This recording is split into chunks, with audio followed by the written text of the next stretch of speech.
What is going on, barbarians? Welcome to another video. In this video, we are going to learn about the Calciopoli scandal. Y'all say it right? Calciopoli? Is it Calciopoli? Calciopoli? Somebody tell me how to pronounce that in the comments correctly. I want to say it the right way. Oh yeah, but before we actually get into that, make sure you like, subscribe, and hit that notification button so y'all can keep track exactly what's going on every time I drop a new video. If y'all didn't know, I'm dropping a new video every single day at 11 a.m. Eastern Standard Time. Okay? That's when my video drop every single day. Okay? Every day. And we not stopping until we reach the goal that we want to reach. And we're well into it. And y'all been watching me on my journey as I try to catch up with over 100 years worth of history I done missed now that I'm a new fan of football. See how I didn't call it soccer and y'all ain't have to go at me in the comments. Well, man, let's make sure we get into it, man. We're going to watch Calciopoli and what that scandal was about. Apparently that was the biggest scandal, one of the biggest scandals in football. And let me know about any other scandals that I should know about in the comments too, that we should also review. This is how one scandal ruined Italian football forever. A dark secret that eventually led to the relegation of Juventus and the lifetime ban of their president. A scandal Off rip. So when you're caught with scandals or any type of PEDs or any type of misconduct, you automatically get. Let me ask that question one more time. So if you get caught with any type of scandals, caught cheating or anything, you automatically get relegated? Or that was just for this specific situation? Let me know in the comments. So deep that even the Prime Minister had some implications in it. Allegations of cheating and match fixing, which led to Italian football's reputation being destroyed. But what really happened? Who was really guilty, and was it a fair case? If you ask anyone in Italy, they will certainly defend their team. But today we will go over the biggest football scandal of all time, Calciopoli. Calciopoli. It's May 2006. That's how you say it, Juventus have just won their fourth Serie A title over the last 5 years, cementing themselves as the best team in Italy, dominating their rivals. So the team was Juventus, and that was the team I was actually going to pick before I picked FC Barcelona, was Juventus, and I didn't know anything about the history, so I probably would have learned about the history. Well, I learned about FC Barcelona history a few videos back, so I probably would have learned about this, which is insane. They said in the comments, Calciopoli. That's what everybody kept saying. Check that out, and now we're here. Juventus were already the most successful team in Italian history, the most supported team in Italy, and their reign over the country was only getting stronger. Just like any successful team, they were hated, but they were winners. And that was thanks to the head of it all, general manager Luciano Moggi. How? Moggi was one of the most powerful men in Italian football. He came from nothing. He wasn't rich, wasn't a professional footballer. He only managed to get started in football as a youth scout in the 70s. He worked tirelessly to network with powerful people in high places and slowly worked his way up the ladder to a point of working at some of the biggest clubs in Italy before landing his big role of general manager at Juventus in 1994. So they also got the same thing that we have in American sports too, where you don't have to previously be a player and become a part of this, which I think that, this is me personally, this is my personal opinion, but sometimes I feel like when you have managers or when you have coaches or scouts, that they should be previous players.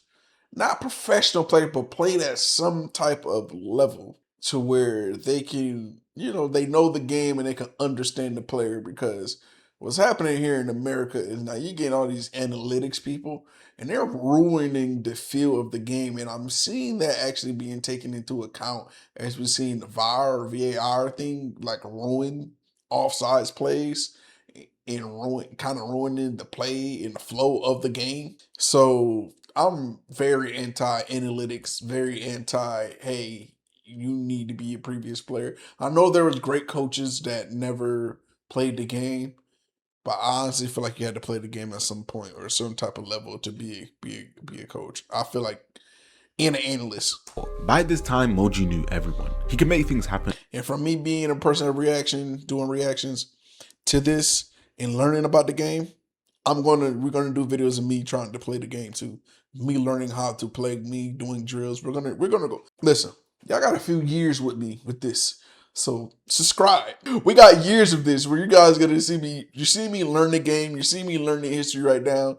Then you're gonna see me start doing watch parties. Then I'm gonna actually go to games. And I'm with me going to games. You're gonna see me go to fan events. And then you're gonna see me link up with ultras, hooligans. You're gonna. We have years of content that's in store for you guys. So subscribe. Sit back. You're gonna see an adventure. And some of you guys out here day one are gonna be like, I remember the day when he started out and he was in his office doing this. Now he's out here with face paint on, waving a flag somewhere in the middle of Spain or Europe. Like it's gonna get to that level. So sit tight. At a snap of the fingers, he was that powerful.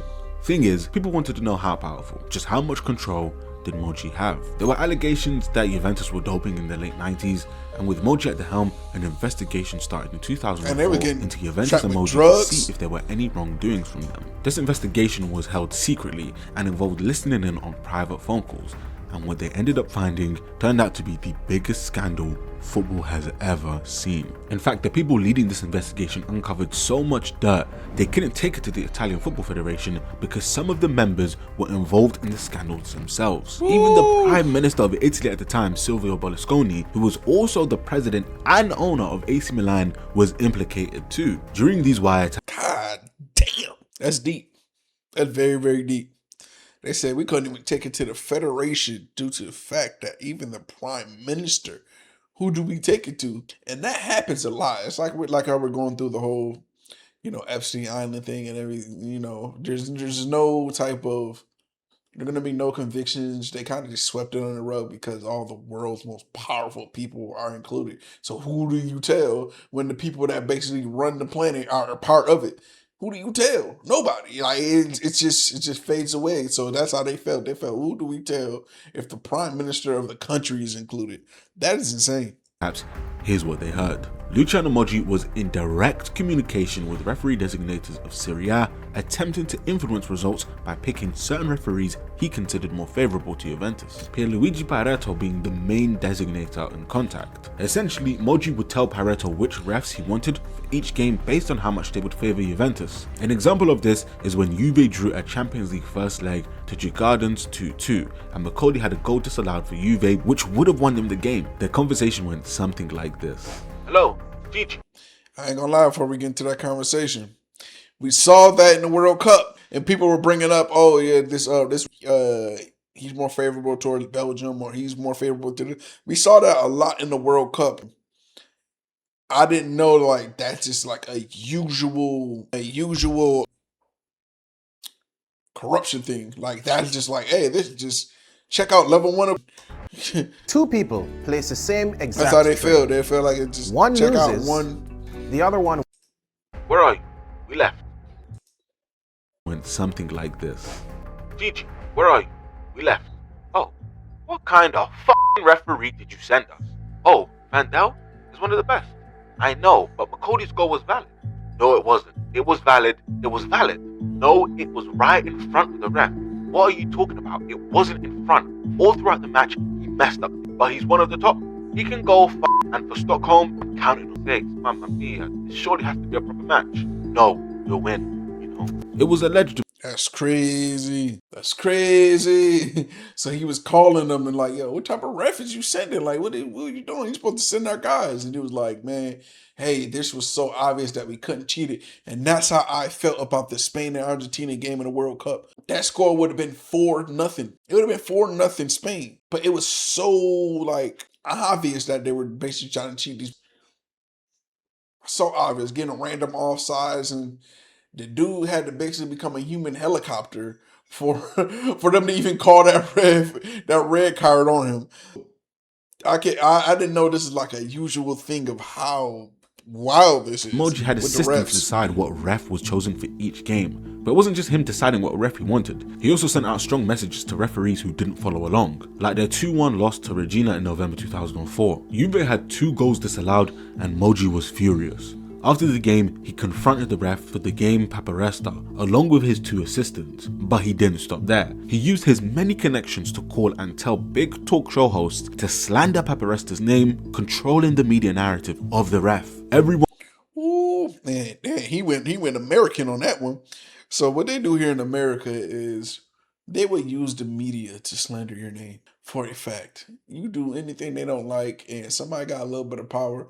There's companies you can pay to slander your name. It's called red media. That's what it's called. It's where they can just put out smear campaigns on you. They can pay a certain amount of money, and there's a network of vlogs, commentators, analysts, news analysts, and all that can just slander your name and do you filthy for a certain amount of money. That's something that's widely known in the U.S. that can happen. And I didn't know they were pulling that in Europe. That's what he's doing. And basically shame them to make the calls that they want done, or they have the things that they want done by slandering you and scaring you up. Like, hey man, we can make this worse. We can put a crime on One you. turned on him and ended up being suspended, mostly because of the control that Moggi had to do so. Despite all of this, there was not one piece of evidence of bribery or paying off refs. Not a single cent changed hands during this time, but prosecutors argued that Moggi didn't need to. They saw what happened to Paparesta.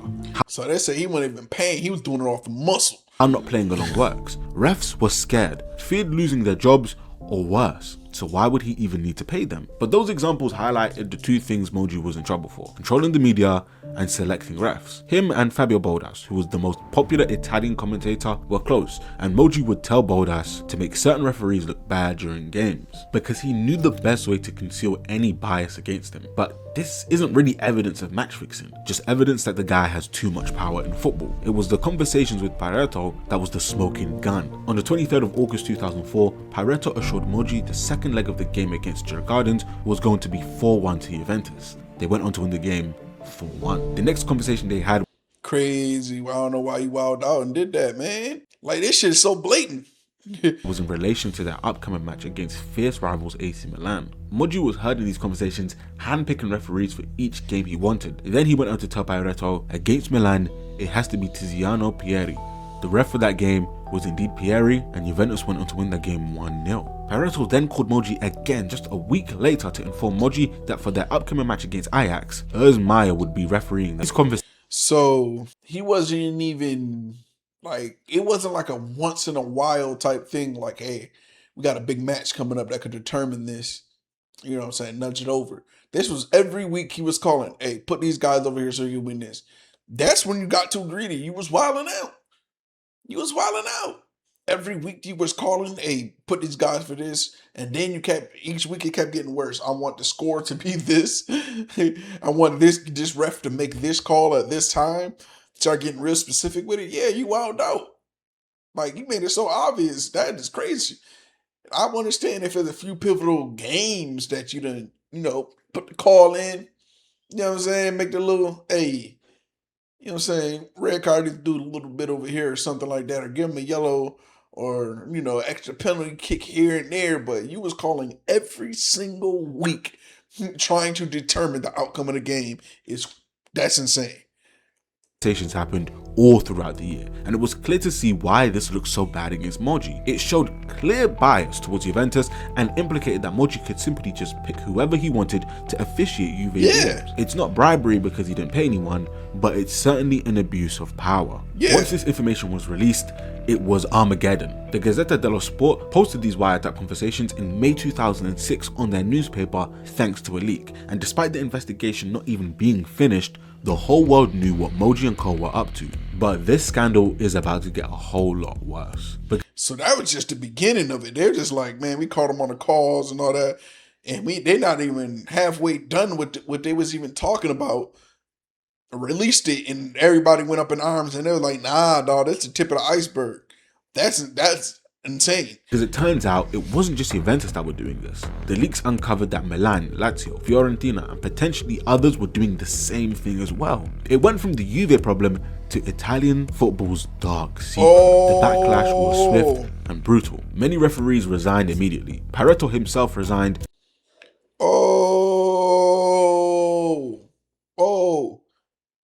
So almost every team in Italy was doing this. Imagine when they played each other and they all like, I want this ref. I want this ref here. I want this ref. So every ref, it almost made the games even because every ref in every game was dirty in Italian football. That's crazy. I thought it was just this one team, and then they found out it was all the other teams doing it. Italian football. What do you guys got going on here? And Franco Corrado resigned as president of the Italian Football Federation as he was involved too. Moggi, after all of this, resigned as well, saying, "They killed my soul." Juventus' shares Killed lost your soul, half their you value wildin'. just 10 days after the news broke, and now it was time to start handing out punishments. After many appeals, the official punishments were: Regina were fined €100,000 and deducted 11 points for the upcoming season. There's nothing. Lazio had 3 points deducted from the upcoming season, were kicked out of the 06-07 UEFA Cup, and had to play 2 home games behind closed doors. Fiorentina were docked 15 points, were kicked out of the Champions League as well as 2 home games behind closed doors. What do they mean by playing the games behind closed doors? What does that mean? Basically, they don't get no media, they don't get no crowd, they lose money. It's just they're playing on an empty field with no way to generate any type of money. Like, what does the closed doors mean? AC Milan were deducted 8 points for the upcoming season, were docked 30 points for the 05-06 season, as well as a game behind closed doors. But they got to play in the 06-07 Champions League season, which must have felt Being banned and then winning Champions League is crazy. pretty tough to watch for Juventus, who were dealt the biggest punishment of them all. They were relegated to Serie B and started with a 9-point deduction. Plus, they had 2 titles stripped from them: the 04-05 title, which still remains unassigned, and the Wow. 05-06 title, which was given to Inter Milan. This was a massively controversial move. Rather than leaving it unassigned, Inter Milan benefited. But before we even get into Inter Milan, the question remains, why were Juventus relegated and so harshly punished while other teams weren't? There was no evidence Yeah, that was the exact question I was about to ask. Why they got relegated? of match fixing or bribery according to the Italian Football Federation, but they stated that because Moggi had the ability to, even though he didn't, that was enough to convict them more harshly than the other clubs. There were, however, no demands for favours, no conversation between the Juventus directors and referee themselves. In fact, Moggi claimed he was the victim in this situation, that every other team in Italy did exactly what he did, yet he was the only one punished so severely for it. That he was the scapegoat to rid Italian football of corruption, but getting rid of Moggi was never going to get rid of corruption, because even the outcome of this case is riddled in corruption. The amount of conflicts of interest that was in this case were very high. Guido Rossi Yeah, I would figure that would be because, like I was saying before, like how the Epstein situation is like, what do you do when everybody's in power? So even that can't, I think the thing with, was it Moggi? The thing for his conviction when it came down to who had the most power that didn't personally like him. That's where his conviction came down to, of whoever had the most power that did not like him. It became more of a personal thing than the actual crimes that he did. Because if I can tell you this right now, if it's how I think of how corrupt this system is and how corrupt all these systems are, if he had a best friend that was next to the judge or the jury and everything like that, he wouldn't have got the conviction that he got. took over as president of the Italian Football Federation. Rossi is a former Inter Milan board member and minority shareholder. That's right, the guy who signed off on Juventus' relegation and who gave Inter Milan the 05-06 Scudetto was directly linked with Inter Milan, which of course was met with a lot of backlash. And the title wasn't the only thing. Gave itself a new check. They bought players for pennies on the dollar. They ended up buying Patrick Vieira and Zlatan Ibrahimovic, who went on to be a world-class signing for them. So when it comes to Zlatan, I think I'm gonna do a video on his career too. I'm gonna do a video on Zlatan's career. Like how? I want to hear his words, how he felt about that, being caught in the middle of that. That's crazy. Not only that, Inter went on to win 4 more Serie A titles in a row. In 2011, there was another trial for Calciopoli, during which Moggi's legal team released wiretaps showing that Inter Milan and Livorno were both in violation of match-fixing rules, and that 9 other teams were in violation of the same thing Juventus were, unfair conduct. God damn. So this is just, dude. So what they're saying is just what the Italians do is just the match fixing. It's just period. Like, that's 9 other teams got caught doing the same thing. That's basically the whole league. That's the whole league. Got caught.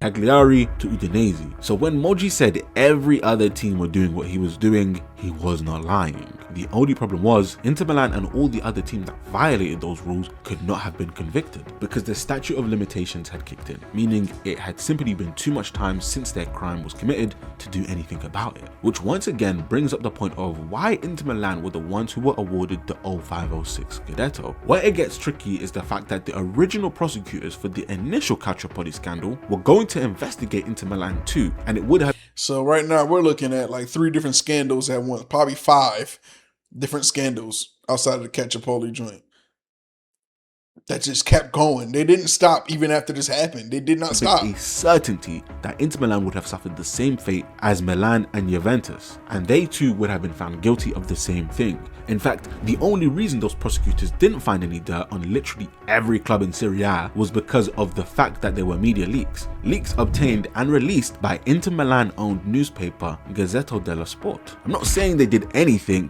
but... So when it came down to Inter Milan is they rewarded themselves because the dude that handed down the punishment. Okay, so the dude that helped hand down the punishment or sign off on the joint, he's a part owner. And then the leaks that were coming from the media was from the same newspaper that Inter Milan basically owned. So they got ahead of it and was able to blame people first before anything fell back on them. So that's how they were able to benefit. This is insane. They're wilding. It's certainly fishy. The leaks only implicated the Juventus and AC Milan, with Juve getting the harshest punishment, but had this investigation continued, then every club in Serie A could have been in serious trouble, Inter Milan included. This scandal left an extremely dark period for Italian football. The league and Italy as a whole saw their reputation take a massive nosedive. Crazy. As 30 Serie A players who played in the 2006 World Cup left to join other European leagues in wake of the scandal. Once regarded as the best league in football, they were now slowly falling away. Spanish and English football ended up overtaking them, and Italian football still hasn't healed from it. To this day, people are still trying to prove their innocence. In 2023, Moggi decided to go on TV and make a report trying to bring down other teams involved and clear his name using... Dang, so even up to a few years ago, he just like, hey, man, they got me messed up, man. They're still doing it, and these are the people that's making it happen now recently. USBs containing 170,000 phone calls on it. As for where those teams are now, well, Juventus ended up recovering from the scandal. They were promoted 1 year after relegation in Italy once more. But the fans of Italian football lost trust in the sport. Fans became more divided than ever. Just speaking about this scandal can trigger so many Italian football fans into rage because... Oh man, they said just speaking about this can trigger them into rage. So me doing this video, they might be in these comments mad. There might be a war zone when this video come out because of how crazy this is. Everyone wants to defend their team from any wrongdoing, when the truth is, everyone is guilty. Everyone has some implication of unfair conduct. It's just that Juventus were the ones who got caught and bared the harshest punishment for it. Many individuals involved in this case were eventually acquitted, not because they were innocent, but because so much time had passed during these investigations that the statute of limitation kicked in. But one man was still punished. Luciano Moggi was banned from any football activity for life. For life. It's a scandal that I don't think anyone truly knows the truth about. There's so many things that could have been added to this video, but 99% of the information out there is pure speculation or blatant pointing the fingers at someone else. Damn, Moggi. They got you up out of there, player. They got him up out of there. So all I can really say is, damn, to Italian football. Damn.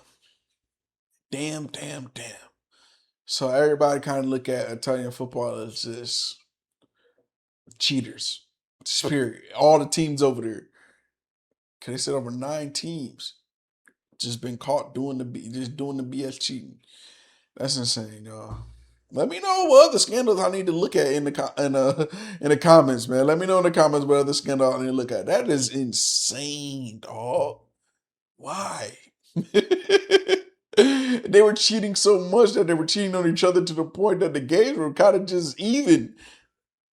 The games were even. Imagine both teams are trying to fix the match. It just comes out even. That's wild.